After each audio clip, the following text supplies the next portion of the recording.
अस्सलाम वालेकुम। नाम है मेरा और मौजूद भाई मेरे कॉलेज फ्रेंड है। तो वक्त के साथ साथ वक्त गुजरता गया, स्टडी के साथ मौजूद भाई ला की तरफ चले गए और मैं इधर पुलिस सर्विस में आ गया क्योंकि मेरी इधर पोस्टिंग जो हो रहा है। मौजूद भाई ने मुझे इनवाइट किया था आज। ड्यूटी के बाद मैं सीधा मौजूद भाई के पास आया हूँ और उससे बड़ी बात यह है कि ये बहुत एक अच्छे और पाए के शायर हैं। तो इनकी शायरी भी सुनते रहते हैं यूट्यूब पर, जैसे आप देखते होंगे। आज मैंने कहा कि मौजूद भाई से मिलते हैं और इनकी मोहब्बत भी है कि वो मुझे खैंचो यहाँ तक ले आई है। इस तरह से मौजूद भाई ने कहा था कि आपके लिए गिफ्ट भी है। तो गिफ्ट तो बाद जो दोस्तों का साथ होता है वो सबसे बड़ा गिफ्ट होता है, अपनी मत होती है।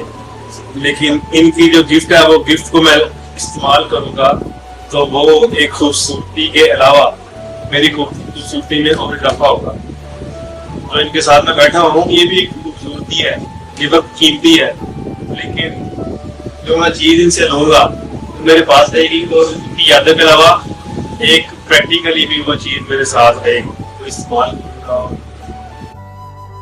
इनके पास बैठा हूँ तो भाई आप एक शायर की अच्छा सा खूबसूरत सा शायर करें, सुनते हैं। पहले तो मलक साहब का बहुत ज्यादा शुक्रिया कि ये टाइम निकाल कर मेरे पास आए हैं और मैं देख रहा हूँ कि ये थके थके से मैं ये ड्यूटी से सीधा मेरे पास आया है, तो इनकी चाहत का बहुत ज्यादा शुक्रिया। तो शेर सुनाने से पहले मैं इनको तोहफा देना चाहता हूँ, तो जो उम्मीद है ये बहुत ज्यादा खुश हूँ।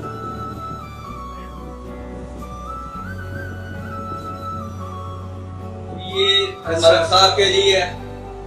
माशाल्लाह।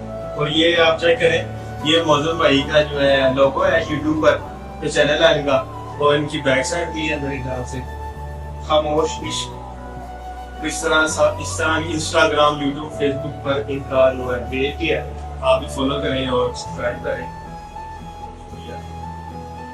तो मजीद जिस तरह तोहफा दे दिया मैंने मलक साहब को, तो इनकी नजर शेयर करना चाहता हूँ। आज मेरी तबीयत बहुत डाउन है, मैं इनको कोई ऐसा शेर सुनाऊंगा जो इनकी रूह को भी दे। तो मलक साहब की नजर शेर है। लिखना मेरे मजार के कुतबे पे ये हरूफ, लिखना मेरे मजार के कुतबे पे ये हरूफ कि मरहूम जिंदगी की हिरासत में मर गया।